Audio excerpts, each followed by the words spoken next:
আসসালামু আলাইকুম, আবারও চলে আসলাম নতুন একটা ভিডিওতে। আজকের ভিডিওটা হচ্ছে গলার ডিজাইন। তো আমি অফ ক্যামেরায় গলার ডিজাইনটা আয়রন দিয়ে কাপড়ে বসায় নিছিলাম। তো এখন হচ্ছে সাইডের বাড়তি কাপড়গুলো এভাবে ভেঙে সেলাই করে নিলাম। এখন হচ্ছে আমি জামার পাটের সাথে গলার ডিজাইনটা এভাবে বসায় নিব, মাঝখান থেকে একটা সেলাই দিয়ে।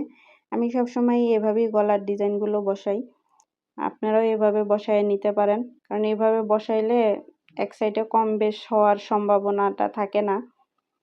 তো আমি এভাবে গলার ডিজাইনটা বসায় নিই। তো আমার গলার ডিজাইনটা সেলাই করা হয়ে গেছে। এখন হচ্ছে আমি কাটিং করে নিব। এখন এই যে এইদিকে রাউন্ড শেপগুলো এভাবে একটু কেটে নিতে হবে, খেয়াল রাখতে হবে সেলাইটা যাতে না কাটে। তো আমি কেটে নিলাম। এখন হচ্ছে গলার ডিজাইনটা উল্টায় নিয়ে আমি এখানে একটা চাপ সেলাই দিয়ে দিব। তো আমার ভিডিওটা আপনারা কে কোথা থেকে দেখছেন অবশ্যই কমেন্টস করে জানাবেন। আর যদি ভিডিওটা ভালো লাগে অবশ্যই লাইক, কমেন্ট, শেয়ার করে পাশে থাকবেন। তো আমার চাপ সেলাইটা দেয়া হয়ে গেছে। এখন হচ্ছে এই যে আমার জামার গলার ডিজাইনটা ফাইনাল লুক।